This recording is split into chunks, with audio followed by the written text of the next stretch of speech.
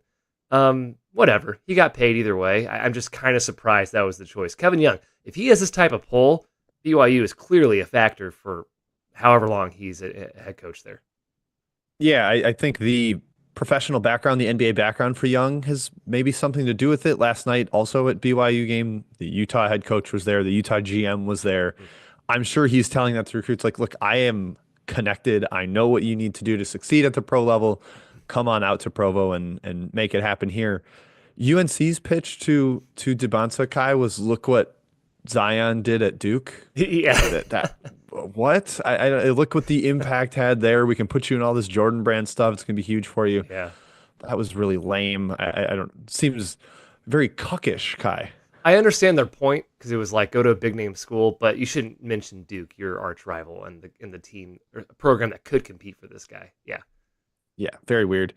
I'm just a little surprised from if it is kind of like the business decision, but staying east or central, like you will be on TV more. And I know BYU's now in the Big 12 and they'll get big Monday games and they'll be featured in a lot of matchups, but also a lot of games will be late night where not as many people are going to watch them. It won't expand the brand the same way that playing on the East Coast would.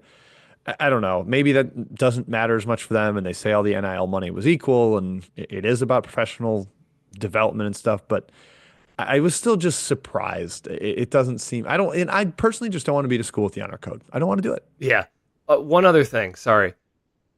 They are not. These schools are not equal. BYU is not going to get the same coverage next year with AJ DeBanza. They're not. If you look at Duke, Duke is everywhere, 24/7 in college basketball, even when they don't have Cooper Flag.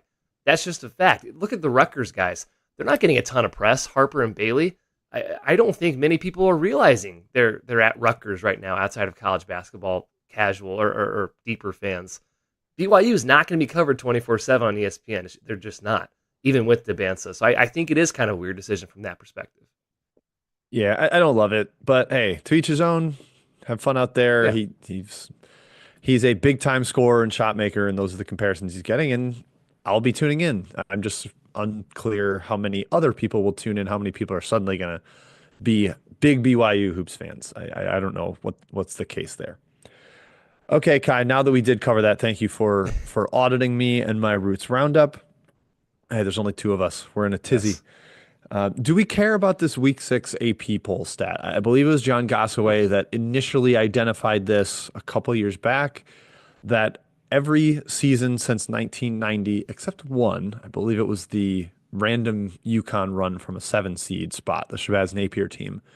Every year but one, the national champion has been in the top 12 of the week 6 AP poll. So basically it's saying you better have proven that you're good enough by now if you're going to win a national title. Does that track for you, Kai, or do you think this is just sort of happenstance coincidence? Is this a random cutoff? Is the week 5 poll a pretty good indicator? Is the week 7 poll a good indicator? I'm Yeah. curious at the cutoff here. It makes sense. Every single, I would say, what about preseason? I mean, let's be honest, there's like 8 teams every single year that can win a title, and really there's probably around 4, and everyone's pretty well aware of those teams. So I think it's very good chance they fall in the top 12 by week 6. So I'm not super surprised. Yeah, I'm pulling up the AP poll right now, Kai, so we can talk through not talk through, but here's your top 12 right now. Tennessee, Auburn, Iowa State, Duke, Kentucky, Marquette, Alabama, Gonzaga, Florida, Kansas, Purdue, and Oregon. There's your 12 that can win the title. Noticeable absences from that: Houston, Oh, UConn. wow. I think those are ones Oh, that will raise people's eyebrows. But I mean, they can win the title. Just because the yeah. stat has been a thing, I don't think it is rule out those squads. Kai, if you have a futures portfolio, get rid of, cash out your tickets on everyone that's not in the top 12 here. That's what you should do. Yeah. Yeah, that's interesting. Houston, UConn, the clear number, like the two clear teams that could just buck that trend completely. I'm sure there's a couple other teams out there too. Yeah, Cincinnati, Baylor, very highly ranked teams. UCLA looks great. So Arkansas, everybody loves the John Calipari team. He's had so much NCAA tournament success Apparently, lately. yes. Yeah. Okay. That it just wanted to bring that up because it is a hot button topic, or at least one of interest for people in the college basketball world. Okay, Kai, that is it for Roots Roundup. We now move into Weave Saw That. What did Weave see this week? Some big games. We will start with not Mizzou. We'll give them second place. Okay. But the big one out west, Kentucky over Gonzaga in OT in Seattle, despite no Butler, despite Creasa getting hurt, despite being down 15 at halftime. It looked like this was going to be a Gonzaga freight train runaway, which is honestly what I thought the game would be. So I was shocked by the comeback here. Kentucky really showed grit. Guy, they showed real grit on a semi-road game. They were off a loss. What takeaway did you have from this one? Can Gonzaga still win a title? Is Kentucky a true top 5 team? Where do you land? Man, Kentucky might be a top 5 team. I'd say they're definitely top 10 at this point. I fully bought in. Mark Pope is fantastic. They run fantastic offense, and I say it again, roster construction. Pope did an insane job in the portal in terms of getting guys that fit together. There's no obvious star. Even still, I would say there's not an obvious star. Like, who would you say is the best player? Andrew Carr's looked like it at times. Jackson Robinson's looked like it at times. Lamont Butler sometimes. It really is kind of a committee approach for Kentucky. Yes, Gonzaga's still amazing. I'm shocked they blew this lead. They're up 16 at half. They're up 17 in the second half. I wouldn't say they didn't play well down the stretch. Like, they just kind of missed shots. They got good looks inside the paint, and they just kind of missed shots. It was surprising. It happened. Kentucky, credit to them, I suppose, but I'm not like down on Gonzaga for blowing this necessarily. Yeah, I still have questions about the Gonzaga defense. I think that's my biggest Poor. concern and was Yes, coming into the poor. year. You lose Watson. People were like, oh, it's fine. Ajayi replaces that. Look how they destroyed Baylor's offense in the opener. But down the stretch from like 6 minutes left to 1 minute left, Kentucky scored on 9 straight possessions. Mhm. And that's just kind of the concern there for me is like when it's down to it, they don't have a rim protector. They don't have an incredible wing stopper. Their guards are small. I think that can be a little bit of a limitation. I mean, Gonzaga is still a top 5 team, not panicking, can still win a title. But if you're picking nits at that level of it, if you're saying why would this team maybe fall short, it would be that defense. I think that's where your issues lie. The Kentucky thing, Kai, I wish I'd been bolder in the preseason. It was like this is a better roster than Mark Pope had at BYU, and that team was like 18th in Yep. Ken Palm. Why wouldn't this one be better? Predict them to be top 10, 11. It made sense, and I was scared to make the leap. The groupthink, Jim, poisons the mind. I'm terrified of groupthink, terrified of it. And yeah, look, it's tough. You go outside of groupthink and then you're wrong. People are like, "You're an Yes. idiot. Why Yeah. did you? Like How like dare you Matt say that?" with number 55 Illinois. Yeah. That's Oh probably man. wrong. Yeah, it's probably wrong. But last year if he'd put UCLA at 55, people would have said you're dumb. And he And did, I think. Yeah. how did UCLA turn out? Yeah. So Fair call. sometimes you end up right there. People only remember your misses, Kai. That's how it That's works. definitely true. Yes.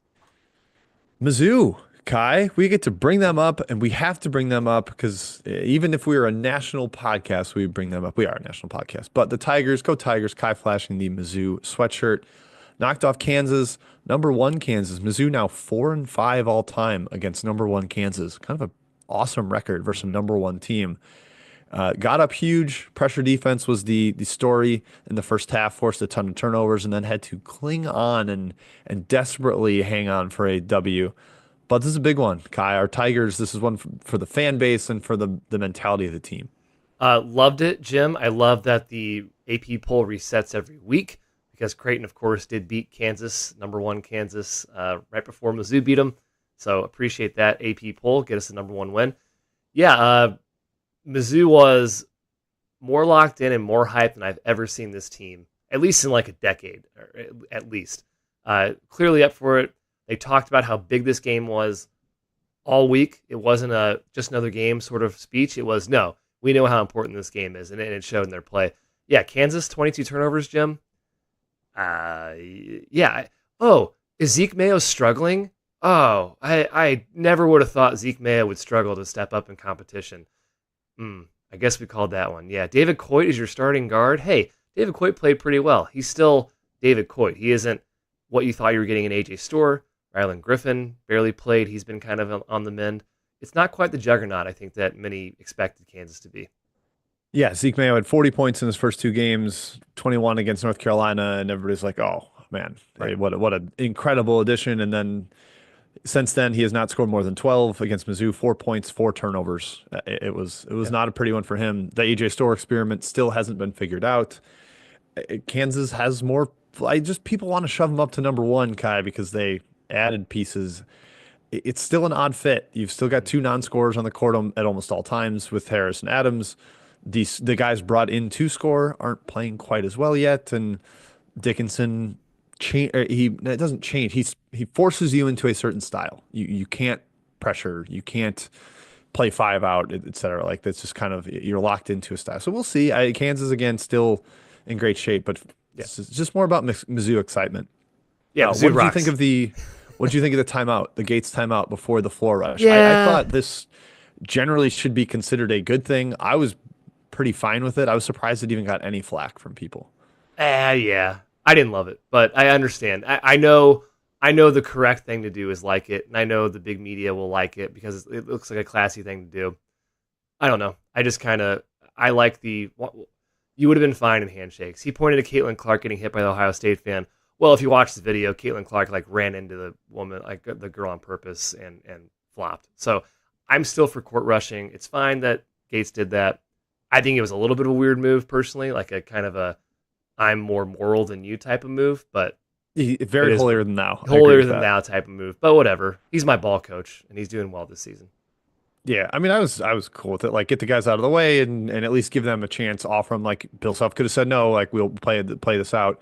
But yeah, court storms are great. I want all court storms. Everybody can storm whatever court they want in whatever game. That is my policy. If you want to do it, have fun. Yeah. We don't need to gatekeep that. Okay, other games to quick hit on. Dylan Andrews banked in three for UCLA to win at Oregon. Kind of a big one, sneaky for the Big Yeah. Ten title race. Stealing that one in December. Bruins overcame a Shellstad three to take the lead with, I think, 10 seconds left, and they were able to get the W there. Arkansas won a thriller over Michigan at the Jimmy V Classic. That game was awesome, back and forth. I believe the final score was 89 to 87. Just all kinds of scoring. Kai, you can jump in on any of these games if you have a Yeah. takeaway. I suppose a lesson. Now I don't want to like do a lap, but like a lesson. I didn't call anything in this game, but overreactions. Like the Arkansas. Everyone kind of thought they were bad. Everyone kind of crowned Michigan as an incredible team, maybe top 15, and Arkansas kind of dominated them for most of this game. The overreaction to certain results, I think, go a little too far in the early going, and I'm guilty as well for a lot of it. But remember, Arkansas is still very good. Michigan is still not a perfect team, even though we've certainly talked them up as well. Yeah, it's just thinking about the Arkansas Illinois game, the other Arkansas versus Big Ten on neutral floor. In that game, Arkansas shot 5 of 17 from three, and Illinois was 15 of 31. Yeah, And huge. then against Michigan, Arkansas makes 9 of 23, and suddenly everything looks better when they're actually getting hot in the second half and can knock down shots. So sometimes you got to dig in a little further on the box score and be like, oh, Illinois led by 10 the whole way. Well, shooting matters in some of that split. So Arkansas, maybe a little better than we had buried them, not just us, but national media as well. Kind of put them down. They're showing signs of life. Boogie Fland, amazing. Love He is that. very Love good. watching that guy. The freshman class. Oh, what a freshman class we got. UConn bounced back, got a big win at Texas. I guess they had already bounced back with the Baylor win, but they backed it up with a second big win on the road to Texas, dominated from the opening tip, got up 20 in the first half, never truly threatened in the second half, despite some great Trey Johnson shot making. And on Saturday, we get another big one for UConn after their Yeah. cupcake schedule to start the year. UConn, first Gonzaga at Madison Square Garden. We'll talk about that later in the pod. Texas A&M beat Texas Tech in Fort Worth. No JT Toppin for this game. Definitely, you could tell watching it, just the lack of that inside presence for Texas Tech. But credit to A&M. They took advantage. I think about last year, I remember kind of criticizing Iowa State for not beating Texas A&M in the ESPN Events Invitational when A&M had like three starters out. You got to win the games. You got to take advantage of the opportunities you get. No one's going to remember that Toppin was out when they're looking at Texas A&M's resume. So just get that victory, and that's what the Aggies did. And speaking of getting that victory, Kai, a hat tip to West Georgia, the Wolves, finally getting their first Division One win ever, knocking off Tennessee Tech. Good for them, Kai. I know Lemoyne has already gotten theirs last year, and Mercyhurst had already had a win, but West Georgia finally gets on the board. Yeah, happy for him. A gritty win, a defensive-minded program. The UWG Wolves, Jim. Probably not going to be a factor in the A Sun race, but congrats to them on getting a first win. No, and I have bet on them a lot this season. Yeah, a They little have bit. been kind of a cockroach late in games where they cover games maybe they shouldn't have. Mhm. This one they basically led wire to wire, and it was Did. really great to see. Well done, Wolves. Bad loss section, Kai. A reappearance for Butler, who dropped a second bye game this year. They've already lost to Austin P. Now they fall to North Dakota State. And I don't want to drag Butler too badly because Kai, we both watched this game, and North Dakota State was on fire in Yeah. the first half. Specifically, Jakari White hit, I believe, 6 threes in the first half. A bunch of them were off the bounce or fading away off movement. He hit like a crazy baseline fadeaway out of like mid post. And Jackson Money, the D2 transfer up front, was also terrific. I mean, those guys Yeah. just kind of were the two best players on the floor in a game against Butler. Yeah, this North Dakota State team, I don't know. Like, they're good. I thought of my eye test, which is weird because they lost the game against Illinois State. I kind of buried this team because I've seen this movie before where North Dakota State is, not as good as I thought they'd be. Jakari White has had the biggest improvement of anybody in the country. He was a pretty good player last year. Now I think he's one of the better players in the mid-major space. The shots he was making and doing whatever he wanted to against Butler's defense in the first half was unbelievable. North Dakota State has been a fireball from three. That has certainly helped their little run these past couple days. But yeah, hat tip to them. And Butler, you still can't lose to this team. Your tournament hopes are dwindling, hanging by a thread, especially in the Big East this year. Yeah, that Mississippi State win's going to age well, I think, for Butler, but you can't be dropping these. Like that's not good. And the number of Q1, Q2 games in the Big East is not quite as many as some of the other conference or big conferences. So that matters. Yeah, North Dakota State, Kai, number one in the country in 3-point rate right now. So they take the most Yep. threes, and they're number 14 in making threes, 3-point percentage. So they are taking a ton of threes. They're making almost all of them. I would not want to play this team. The amount of shot making they put on the floor, it's basically all five guys at all times can knock down threes. So good luck. New Mexico, another one worth mentioning here. They lost at the pit to arch rival New Mexico State. I believe they were 17-point favorites in this game. They even got a major break to go to OT. Kai, did you see the play at the end? I did not know. New Mexico took a corner three to tie it, and it got goaltended. Like a guy went up and he No thought it was way. going to be an air ball and kind of touched it near the rim, and they ended up calling a game tying goaltend. I believe there's no chance the shot would have gone in, and they still were not able to pull it out in OT. This is going to be a Q4 loss for New Mexico, a little bit of a black eye for the Mountain West. Not great for Donnie Dent and Richard Pitino. This is shocking. Shocking. Mexico State's lost to Pepperdine, Bowling Green, and Abilene Christian, and Dayton blew the doors off them. This is very surprising for New Mexico. Tough loss. Yeah, and MSU clearly got up for the rivalry game, and New Mhm. Mexico just couldn't quite finish them off there at the end. Memphis lost by 13 at home to Arkansas State. Not a terrible loss because Arkansas State is legit good and probably the favorite in the Sun Belt. But this was a wire to wire up double digits. Like I had bet on Arkansas State and was never even worried about it. Really, really impressive showing by the Red Wolves. And this Memphis team is so weird. If you put them up against the best competition, they will compete. They'll be right there. In fact, they probably will even win.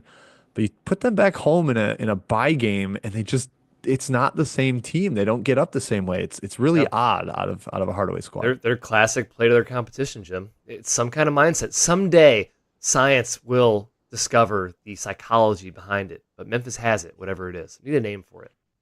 Yeah, it's very strange. I mean, I love that Penny Hardaway like sort of seems to know this, so he made the toughest non-conference schedule in the entire country, and Mhm. it's like we're just going to play mostly awesome games. But it's funny that then they get to one that probably the players relaxed a little bit, and Arkansas State hit him with a haymaker early and never turned back. And then one final just a gross comment to Dartmouth and UIC, who combined for 5 points in an overtime period, and neither team scored in the final 3:19 of the game. It was a 1 point game. They went just back and forth with empty possession, empty possession, empty possession, all the way to the final buzzer. Gross. Incredibly hard to do. So I guess no fouling because it was a 1 point game and the whistles were swallowed.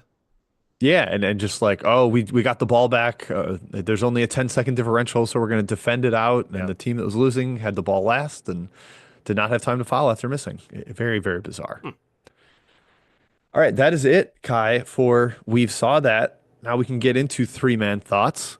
But before we do, a quick word from our home field friends. Yes, our good friends at Home Field Apparel, Jim. I wanted to wear this hoodie not only because I've worn it for a week straight, but also because it's brand new from Home Field Apparel. You see that? It's a Missouri Tiger hoodie. I have not taken it off when I'm at home because it's so comfortable. I love it. My wife is giving me stares a little bit. Take off that hoodie. I won't. It's the best hoodie ever. Home Field Apparel makes the best clothes for college lovers all around. Power 5, D3, doesn't matter. They have all your schools. You want Duke and UNC? Home Field has a bunch of shirts for those teams. You want Slippery Rock? Home Field somehow has a bunch of shirts for those teams. Wichita State, brand new team just released on the website, tempting me.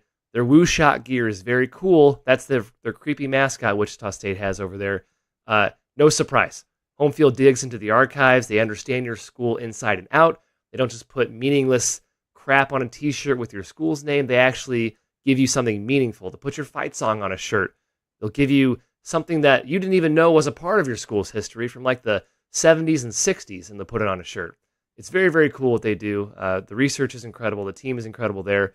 They have sweatshirts, hoodies, joggers, hats now, all that good stuff. If you want this gear, go to homefieldapparel.com. Use our promo code 3MW at checkout. 15% off whatever you want on the site. That's Home Field. Wear one for the team. Wear one for the team. I love it. Yep, home field's terrific. Okay, Kai, three-man thoughts. I will start it since I Yes. have three and you have two, and Yes. that just makes sense from a mathematical balance. We're going to start with the National Player of the Year race talk because it is starting to get some fervor behind it, some energy, some stronger takes. I think, in my personal humble opinion, the top two should be Janai Broom and Cam Jones, and they are largely the top two in pretty much every odds site you'll see. But you also see one interloper up there, and that would be Cooper Flagg from Duke. I think he should be a notch below Kai. He has been very inefficient as a shooter and scorer. He obviously impacts the game in a ton of ways. All these guys are on like top six teams. But to me, Broom and Jones have been more offensive hubs. And especially Broom is also providing the same defensive impact that Flagg is. Those are the top three for me, Kai. How would you rank them right now? Yeah, interestingly enough, those are the top three at KenPom Player of the Year. Flag is 2, Jones is 3. I don't think, and I don't say this, I think Cooper Flagg's amazing. I waxed poetically about him last week. I don't think if he wasn't Cooper Flagg, I don't think he would be quite in the conversation of the Player of the Year race because, like you said, the scoring stats are a little bit lower than what you usually see from a Player of the Year candidate. Now, he's putting up stats in every single other category, so the breadth of his stats truly is incredible. I'm just saying, usually when you talk Player of the Year, the shiny stats gets the trophy. I think it's Janai Broom. Eye test and the dominance in the stats, and also just Auburn being possibly the best team in the country has my vote there. Yeah, Cam Jones has been great. I think those are the only three you can consider right now, though, Jim. I don't think you can really make an argument for a fourth guy at this current moment. Yeah, I think it's tough to even look at another name, and that's kind of what the markets are telling you. Those three, plus 180, plus 180, 4 to 1 per DraftKings, and then your next guy is 30 to 1. So I'm not telling anybody to like run and bet this market or anything. That's not what we're doing. I'm just trying to indicate how separated those three seem to be from everybody else right now, and I think justifiably so. Cam Jones averaging 27 and 5, like over 20 points a game, almost 7 assists per game, 5 rebounds per game, doing it efficiently, shooting 58% from the floor. I always say it with Jones, he's like the best guard finisher at the rim since Kyrie. He's just got incredible touch around there. Although Dylan Harper's actually in that conversation too as a good finisher. But if we had to, Kai, if we had to try to expand this conversation out beyond these three, who do we think could enter? Braden Smith is 30 to 1. He's obviously putting up kind of video game numbers as a scorer and passer for Purdue. Dylan Harper just mentioned him. Incredible numbers for Rutgers. The team needs to get up there. Walter Clayton Jr., Mark Sears from Alabama, RJ Davis still lurking out there. Ryan Nembhard, kind of video gamey numbers for Gonzaga. Maybe Kansas surges and Dickinson gets in there. Who else do you think could at least, kick down the door and get an invite into the top five here? In a strange world, I suppose Sears could get there if Alabama keeps playing well. Dickinson, if Kansas kind of reemerges as number one team, because he is the face and he is the obvious name.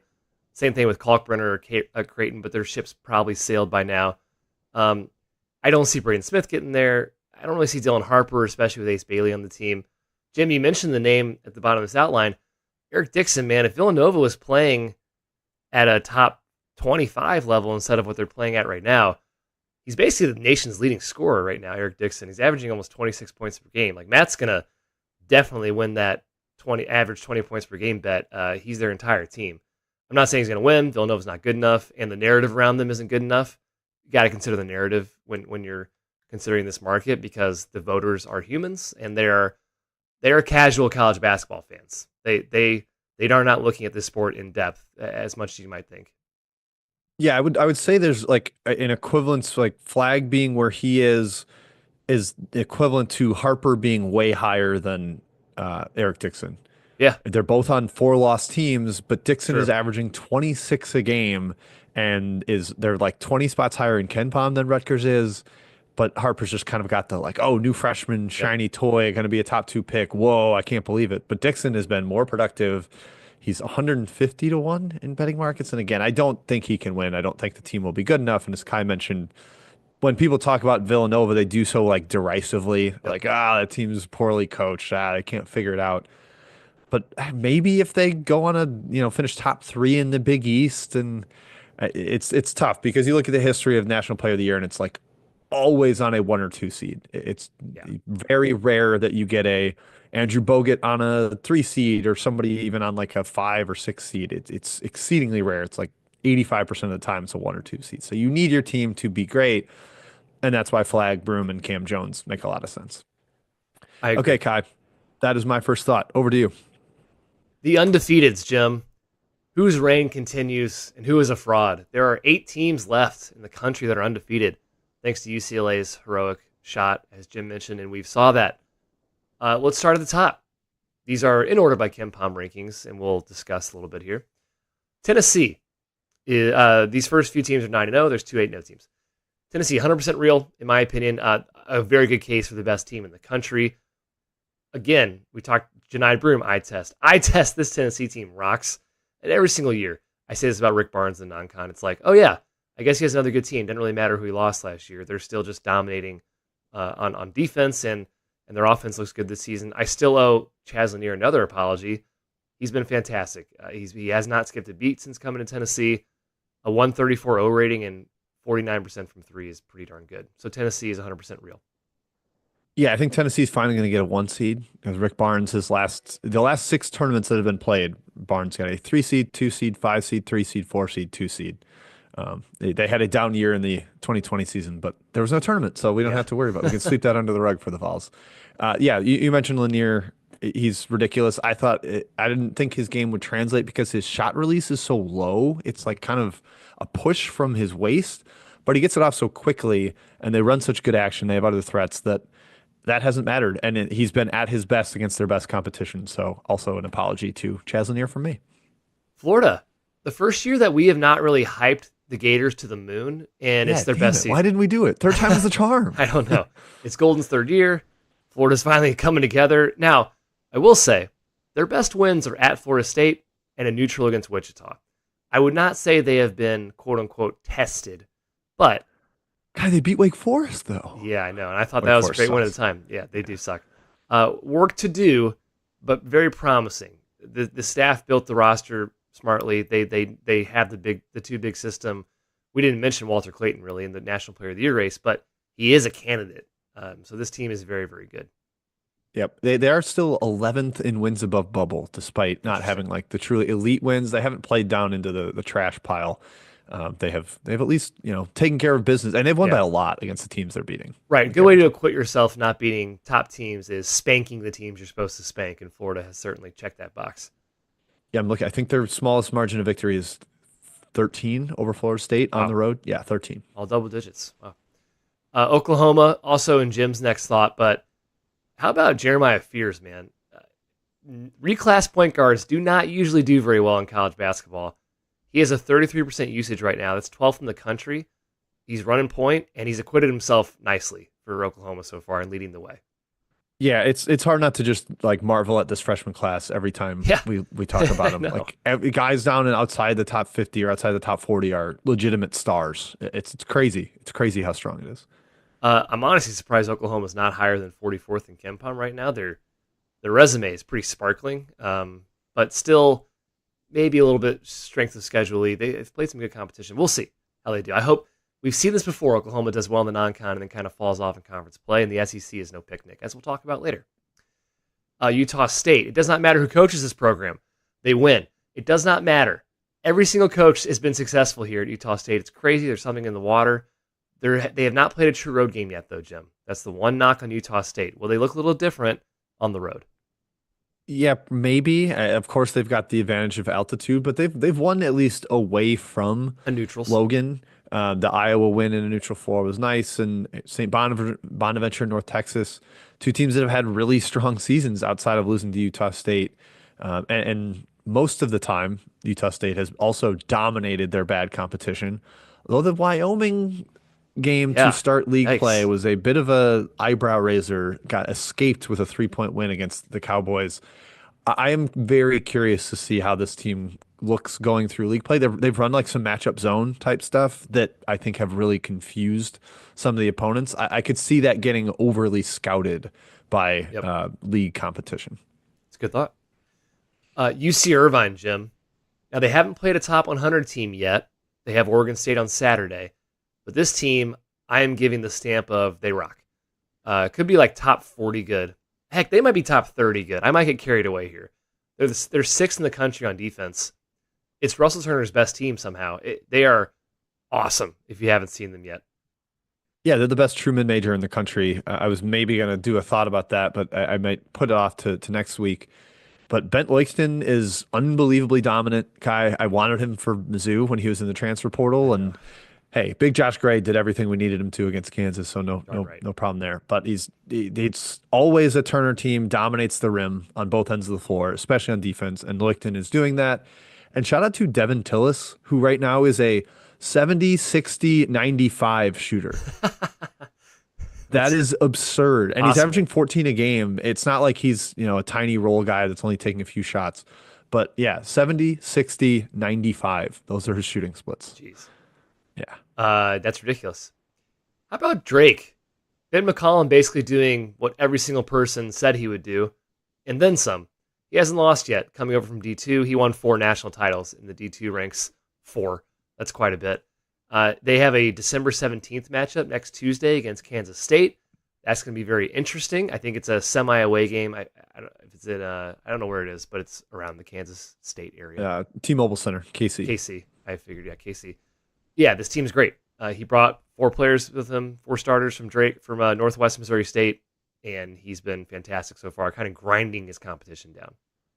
I can't wait for the two Bradley games because Bradley's been Brady's been great incredible too. this year as well. So Drake Bradley, I want to see the two Mid Valley return. Kai Would Drake's love got a it. chance because of Drake does that have a run to the chance. Charleston Classic. Yep, they do. A former Valley team rounds us out. Loyola Chicago. This one's a bit shocking. I saw a tweet from Loyola Chicago like, yeah, we're one of the undefeated teams. I go, are you really? Wow. I'm calling a little fraudulent here, and I like Loyola. 7-point win against Chicago State, a 4-point win at home against Southern Utah, 5-point win at Princeton. This one's good. I'm not going to give them flack for that. That's a good win. And they probably should have lost to South Florida recently at home. Hey, win's a win. Doesn't matter if you win by 100 or win by 1. You're undefeated. Experience and continuity has been elite for them. Valentine really building his case for future Michigan State coach as the rumors have been swirling this offseason. Yeah, very much so. He's looking great. He had that one down year and immediately bounced back last season and looks great again this year. Yeah, Kai, I'm a little skeptical too. Also, Jaden Dawson just got hurt, and he's pretty important. I believe he's going to be out for a decent amount of time. Had I think a bad ankle sprain. That was part of why they probably should have lost to South Florida. But hey, at least after that game, Kai, they did fist bump Sister Jean. There was not ignoring of her as they Boy, walked into the tunnel. So they figured that out. she is, talk about longevity. Talk about experience. Sister Jean, man. What is she, like 104? 150, I believe, is the actual time. She's getting up there. Okay, such ends the undefeated talk. A lot of good teams there. A lot of good teams there, Kai. Okay, my second thought is the Western Wizards, as I'm calling them, just like alliteration. Matt would be proud if he were here. We will start with Oklahoma. You mentioned them already. I just kind of continue to hire them or to highlight them, excuse me. They won the Atlantis title. They've got pieces that fit together seemingly, and Jeremiah Fears has kind of set the pecking order where Jalen Moore can do his thing. Kobe Elvis can stay the efficient secondary creator that he was at Dayton last year. And they've got big men at least doing the job, like Sam Godwin, the offensive rebounder monster. They're still 12th in the SEC in Ken Palm. Kai, you mentioned how tough that run to that league is going to be. Like we're hyped about Mizzou, but they're 13th in the SEC per Ken Palm. Vandy looks awesome, 9-1. They're like 15th. So it's going to be a tough run for the Sooners, but great start. Yeah, Jim. Other Sorry, sing- Scott mentioned in the chat. This is true. Porter Moser 10-2. Porter Moser 9-3, 12-1, and now 9-0 non-con last 4 years at Oklahoma. Yeah, he's done well, and it's not all scheduling, although their schedule isn't highly rated this year. But they've played like 5 up games and they've won all those, so I got to credit them for that. St. Mary's, they are 9-1. They just won at Utah on the road. They've got the neutral court win over Nebraska that's probably going to age decently well. Our boy Goose remains a stud. Paulius Morauskas has been a fantastic So portal good. addition. He's so good. Just, yeah, slotted in at the 4 for them, fit in exactly what they need. Another kind of offensive creator to complement Saxon as the defensive guy, getting easier baskets inside. Mikey Lewis has been fantastic as a true freshman. Jordan Ross has at least been serviceable, solid as the rising into the 2 guard role. Their only loss, Kai, is to Arizona State. Another team I want to highlight. Wow, Bobby Hurley. I guess we all kind of owe you an apology here. He finally got his NIL. He was kind of crying out for it that they were poor. And suddenly this offseason, they got a ton of money, bringing in guys, and the results came. Credit to him. 8-1, up to 42nd in Ken Palm. Again, a gauntlet of a conference run to the Big 12 awaits, but they look every bit a tournament team right now. Yeah, which you would not expect after that Duke debacle in the exhibition and the Idaho State start. Their results are close. They're beating teams by close margins right now, but they're covering these games. They're dogs in a lot of these games, and people have certainly doubted them. I'm definitely one of those people. Jim, Florida on Saturday. We'll see what Arizona State has. Yeah, that is a true barometer. Really for both teams. I think true. it's going to be Definitely. a good one. We can make sweeping, broad conclusions about that one. We look forward to that. Excuse me, Arizona State's 53rd. I think I fat fingered that they're 42nd in Ken Palm. They're 53rd. Yeah. So I owe them or I owe our listeners an apology. But I have been legitimately impressed with Arizona State and Josen Sannon, another freshman that came He's in and solid. has been way better than expected after he jumped ship from Arizona. Arizona could use him, Kai. They're a guard short. Hmm. San Diego State, wanted to mention them. I saw one of our listeners was like, how did they not get mentioned? They probably deserve to. The OT win over Houston alone should be the eyebrow raiser. They handled or not handled. They had a close one over Cal Baptist last night, Kai, and the schedule has been a little softer outside of the Creighton win and Houston wins, but they might be the favorite in the Mountain West at this point. Boise, Nevada, they've had their struggles. Utah State, you mentioned like the concerns over whether it's going to be real for them long term. It's kind of this clear top four, especially after New Mexico dropped that New Mexico State game. Yeah, Miles Bird is really emerging. That's the key. He's the guy that needed to break out. He's breaking out. Still, not Dutcher's best defensive team. They haven't really dropped off offensively from his other ones, but I thought they'd be way more dominant on this end because it's Dutcher. But it makes sense with their personnel. Still, very good team so far. Yeah, they've got a little bit more juice in the backcourt with BJ Davis and Nick Boyd, but they're smaller. Hmm. They are still seventh in the nation in 2 point percentage defense. Magoon Gwath is one of the best Right. shot blockers you will find. Go gadget arms on that guy. And remember, Reese Waters could potentially return for Mountain West play, giving them another kind of 6'6" Hmm. wing shooter defender type. So keep that in mind. Reinforcements could still be coming for the Aztecs. And then lastly, I just wanted to give a shout to Oregon State. It's a shame Matthew isn't Yeah. here to discuss his Beavers, but they are the only undefeated team against the spread remaining in the country. 6-2 overall, but 7-0 against the spread. Wayne Tinkle's kind of found the magic dust, and he found a logical roster construction. We talked about it with K-State earlier. Oregon State's actually got that. They're crushing in the paint with Ratai and Parsafala, the transfer from Southern Utah. Then Polo Minor from SIU Edwardsville's been a playmaker in the backcourt. And you get like hyper efficient wing play from Kings and Lil Vicious and Lake. All those guys are doing exactly what they need to in their role. I saw somebody like maybe Oregon State should have just been a mid-major all along, Yeah. and it kind of makes sense. Yeah. Credit to Tinkle. He found diamonds in the rough from overseas and from other areas of the recruiting paths, and it's worked out very well. This team looks legit. It's going to be one of his better teams in a bit. Yeah. Yep. So a question in the chat from Daryl Whittingham here, Kai.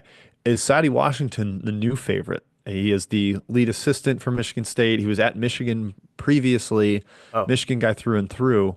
Um, I still kind of think they would lean towards somebody with, or I would guess the administration would want somebody with head coaching experience, but this is a Boeheim, Krzyzewski, Roy Williams situation where Izzo will probably get to name his yep. successor, and those guys gravitate towards somebody on their staff. Yeah, definitely.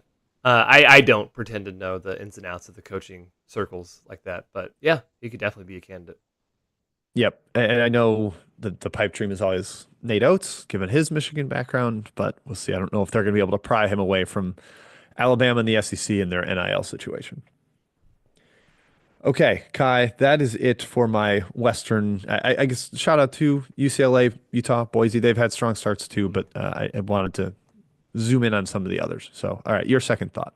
Yes, let's talk SEC, Jim. Historically good / dominant, or at least could be. Right now it is. Only 3 conferences have a better net rating in KenPom's history, which dates back to 1997.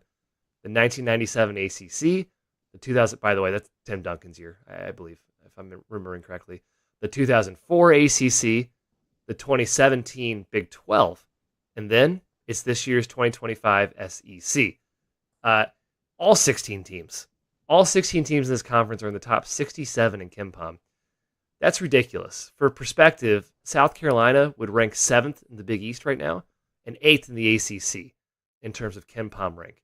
Tells you how that's the last place team in the SEC. That tells you just how good this conference has been so far. It's number 1 in the net as a conference, 129-19 in the non-con, an 87% winning percentage. 15 teams in the league are in the top 60 of the net, and South Carolina is number 94. The last place team in the SEC is still a top 100 net team. Crazy at this point in the season. Are there title contenders? Yes, in this conference. Who are they, Jim? I say Auburn and Tennessee are bona fide title contenders, and they passed the Week 6 AP poll test. Question marks? Kentucky, Florida, Alabama. Is that it? Your thoughts? I think those five can win it. I don't. I'm very confident that Texas A&M won't win it. Maybe Mississippi State could have the ceiling. I don't know. Cam Matthews has been banged up and had a horrible performance against Prairie View A&M. But yeah, it's ridiculous for a conference with this many teams to be this good. You mentioned 97 ACC, it had like 9 teams. Yeah. Like for a Yeah. conference to have no bottom with that many teams is wild to me. I don't know. We talked about it a little last week with the amount of teams that would make it and the 7-11 SEC records. Is it going to be good enough? I think it probably will be because all of these teams have accumulated, save South Carolina outside of them, 15 teams have a good enough non-con resume to just like, all right, if you go 8-10 in the league, you're in. Yeah. Like it won't even be a question mark. Hmm. And then you'll probably have some teams right on the cut line that are 7-11 because that's how good they are. Yeah, I didn't even. I kind of cut off my Ken Palm stats, but four teams in the top eight, five are in the top 10 right now. Half the teams in the top 10 right now are in the SEC and Ken Palm, and 12 are in the top 50, and another one's 51. It's really it's worth pointing out how dominant this league has been, and conference play is going to be nuts. There are going to be some good teams going 5-13 in the conference. Unfortunately, hope it's not Mizzou. Hope it's not Mizzou. Yep. I know John Rothstein just tweeted this, but I had said it earlier, so suck it, John. I got to this point earlier. But they have 8 teams in the top 30 right now. So half of your home games are Q1 opportunities, and 15 are in the top 75. So every road game except at South Carolina is Q1. Yep. So like these teams are all going to play like 15 Q1 games in the league or 14 Q1 games. It's absurd. That's it. That's my thought.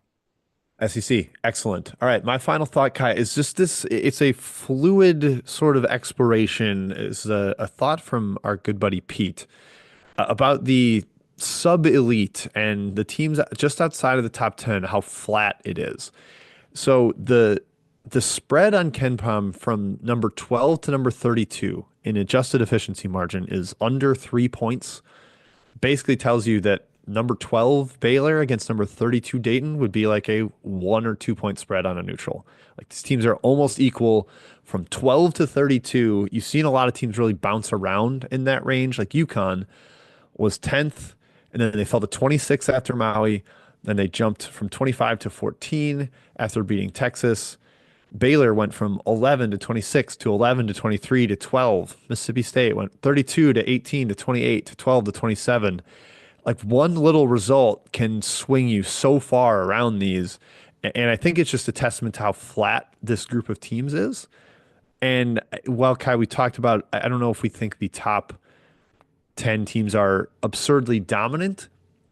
I think what we can say is that the top 35 are all really good, can all beat each other. And just to put it in context with the spread or the distance between 12 and 32 being less than 3 points. Last year it was 6 points. The year before it was 5.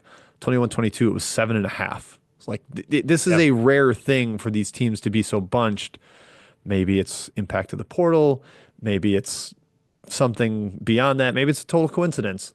But it is kind of fun to see, and I think it's going to lead to great conference games because these teams are all so even, and we're going to have topsy-turvy results. They're awesome, and the people that warned about the talent drain in college basketball were wrong. This is the most talent college basketball's ever had. It's going to continue to be good with NIL and the transfer portal, not having to sit a year, and kids are just getting better at basketball. Like across there's more training, all that good stuff. It's really fun to watch, and you're right. 40 teams are basically even in a bunch, which is crazy to say. It's usually far more stark gaps.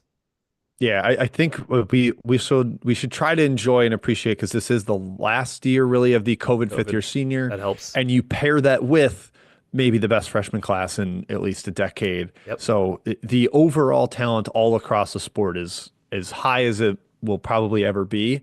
And I'm just gonna sit back and enjoy it, Kai. That's the plan.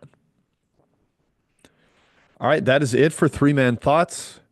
We're going to get into a weekend preview. We'll keep it quick here, but Saturday is loaded. So we're going to really kind of rapid fire maybe a winner and a quick matchup angle on each one of these games.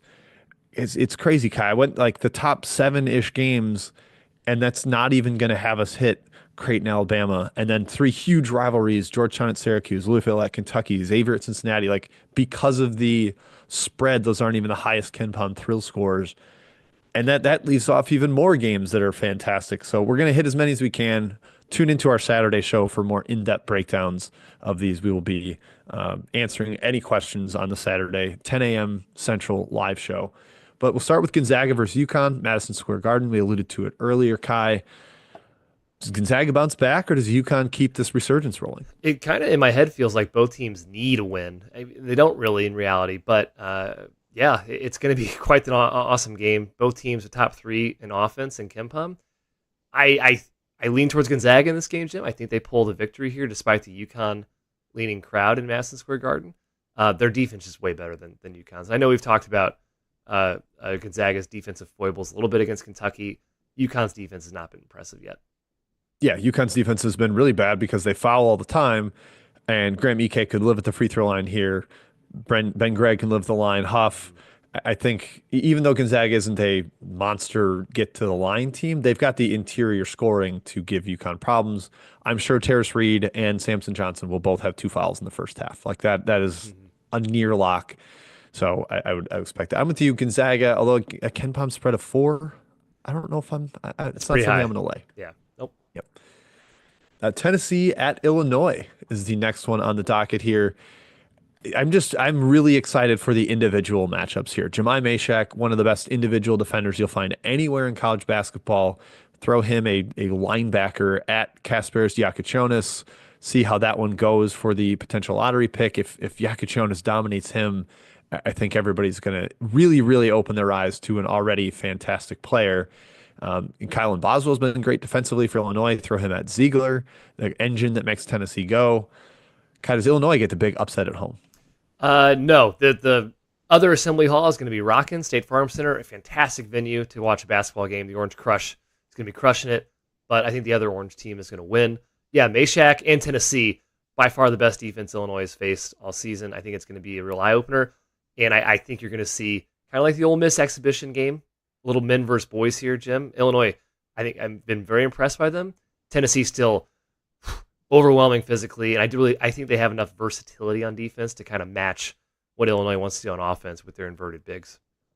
Yeah, this game reminds me of 3 years ago. I'm a freak for this, just like coming to my head when Illinois hosted Arizona, top 5 Arizona. That Benedict Mathurin, Azuolas Tubelis team, Coloco, and Illinois almost pulled out the win. It was a close game. They only lost by 4 at home. But it feels like what's going to happen here. A really back and forth type of game. Both teams kind of find ways to score, maybe higher tempo because of the way both are playing. But I'm going to go with the higher ranked road team ultimately getting out of there with a W. Marquette at Dayton. Kai, UD Arena, a place we have been in this calendar year. It is going to be hopping. I actually forget the exact number on the tweet, but it's the highest ranked team to play at UD Arena maybe ever. Wow. As a road team. It's going to be a madhouse. Do the Flyers get the win that their fan base will so desperately crave? I think the Flyers get the win, Jim. I think they do. We know how crazy it gets in that arena. It's going to be so much fun. Yeah, one of the biggest home games ever for them. You have to handle the ball against Marquette. Dayton does that. Malachi Smith, man, is back. Have we noticed? He's back. Number 2 in the country in assist rate. He's shooting the cover off the ball. Dayton, man, I think they're going to pull it off against Marquette, who's been amazing as well. Yeah, you hit the exact matchup angle for me. They're top 10 in turnover rate, and you have to handle it against Marquette. That's how their defense thrives, is turning you over and getting easy buckets the other way. They have 3 point guards. They have 3 guys that can handle it at all times. I feel confident they'll be able to do that. And maybe Posh Alexander isn't the best on-ball defender. He's more of kind of a gambler. He's somebody you can at least let get under the shorts of Cam Jones and bother him in a tough road environment. So I'm with you. I think Dayton gets the home victory. Sad that this is a non-conference game, but UCLA versus Arizona in Phoenix, playing at a neutral site here. Man, this one, Arizona is a team that actually needs a big win. They've lost every real big test that they have faced so far. UCLA got a good start to the Big Ten. They've got the non-conference loss to New Mexico. I think Arizona gets this one, Kai. That's kind of a gut one for me. It's not really a super matchup dependent thing, but I think UCLA has been a little bit above their heads. A team with Tyler Bilodeau as Yeah. their featured piece, and Arizona's got a deep front court. It's their last chance to get a quality win in the non-con Arizona. They do need this one kind of like blood. Let's get the guards to show up in this game. Again, have to handle the ball against UCLA. Theoretically, Arizona should be fine with that because they have so many ball handlers. Get the good version of Caleb Love. I think Arizona wins. Yeah, okay. We're very same pagey so Yeah, far. We need Matt for our I know. It's disrupting our contrarian group think. takes. Yep, yep. Texas A&M versus Purdue in Indianapolis here, so semi home for the Boilers. This one's an odd one too, Kai. We know how awesome Texas A&M is on the offensive glass. They also like to force turnovers. Now they've got Braden Smith, Trey Kaufman, Wren to deal with. Who gets the victory in Indy? Kind of worried about Purdue. I think I jumped on Purdue immediately in my head. I'm like, you know what, man, Purdue wants to play through the post, man, and they still want to play through TKR. I think it's really hard to do against Texas A&M, who has just a ton of bodies and physicality to throw at them. I'm not totally comfortable yet with Purdue handling the ball.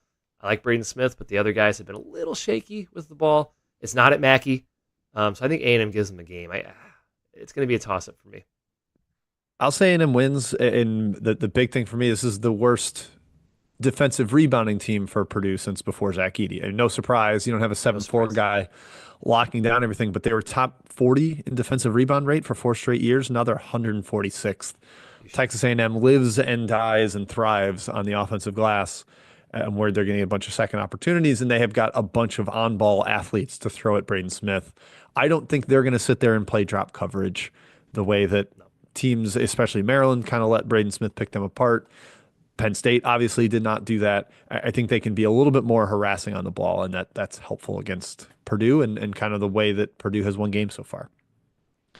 Okay, Auburn versus Ohio State. We mentioned this one earlier. This one is in Atlanta, part of a multiple game showcase there at State Farm Arena. I think it's also State Farm Arena.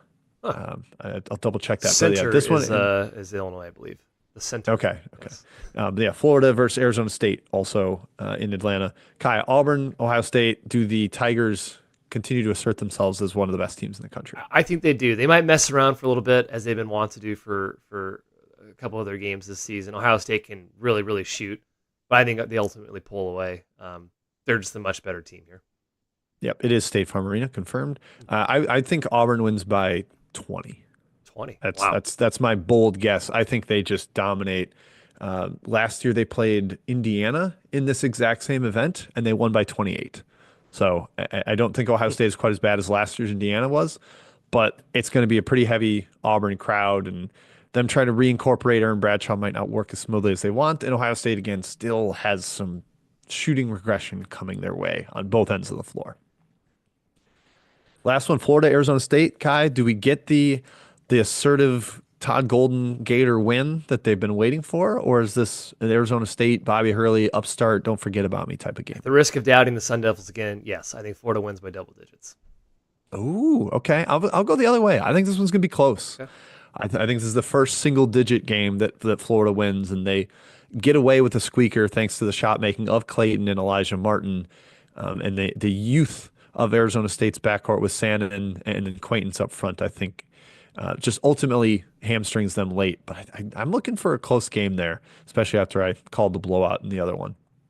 All right, quick picks, Kai. You can just give me a name of the winner if you want. Otherwise, you can give some sort of breakdown. Creighton at Alabama. What do you got? Bama. Bama at home, Tuscaloosa. Yes. Georgetown. Oh, I should give mine as well. Bama also for me. Georgetown at Syracuse. Big rivalry. I'm going Syracuse. Sorry, Georgetown.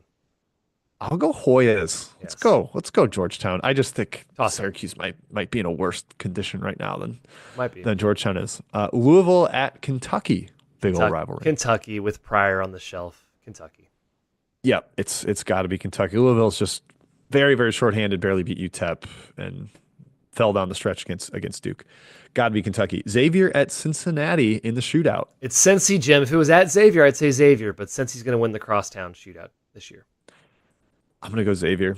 Cincy just Oh. has really, really struggled in this game lately, and Has Xavier I'll dominated say it? I believe. Yes. They, Recent history. I Yeah, I believe they won four in a row. Oof. Gosh, I'll try to pull it up, Kai, and stat boy myself as we go through here. But yeah, I'm going to say Xavier steals one on the road. They haven't played very well to this point, and it'll be a fairly big spread. So I'll probably end up betting on Xavier, but I'll go with the shocker outright. And again, the games we haven't even hit. St. Mary's versus Boise in Idaho Falls. Memphis at Clemson. Good game. LSU versus SMU. Two teams that are like kind of on an NCAA tournament trajectory right now. Oklahoma versus Oklahoma State. Bedlam game in Oklahoma City. Saturday is ridiculous. Ah, I hope you've done all your apple picking. I guess it's way, way past that season. It's winter now. So find yourself a couch, find yourself a bar, find yourself a bunch of TVs, and watch basketball all day Saturday. Okay, Kai, let's close it out with our review before we let the people go. I let's do kick it it. over to you. My reviews are. From Iron Making, smooth college basketball podcast. If you love college basketball, this is the number one podcast. What really makes this podcast worth a listen is the love for mid majors. Truly unique. Listeners will also get a little comic relief pondering how Matt was ever gainfully employed. I like that one. Cheers to Matt, the dad almost. Here's my dilemma. I'm in need of some serious college basketball betting advice. Every year, I keep my head above water betting on college and pro football, only to turn around and drown during college basketball. Any betting strategies or tips you would recommend? Thanks. I got one tip, Jim. Join the Burner Discord. $6 a month. It's the best money you can spend. There is a channel dedicated solely to betting. Three Man Weave. We are in there constantly. There's a whole community that's kind of grown, and we are talking betting 24/7, 365 in that channel. You'll learn a lot. Yep. It's constant. Yeah, there's a bunch of modelers in there putting their numbers out there. There are people who are citing more, like trying to find injuries. There's people that are more spot based. You get all the kinds of information you need. Kai, we should at least mention that we do picks that are doing well so far Yep. this year. We've had a nice stretch. That who knows if that'll continue. We're the least confident group of people giving out picks you'll ever find.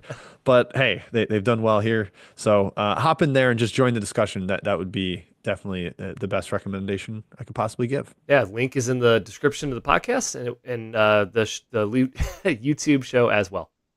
Yep. There's plenty more other things in Discord besides the betting chat, but Plenty since of the other question stuff, is of course. specifically about Yes. that, there you go. And my stat boy Kai, Xavier has won the last five, eight of the last 10. Wow.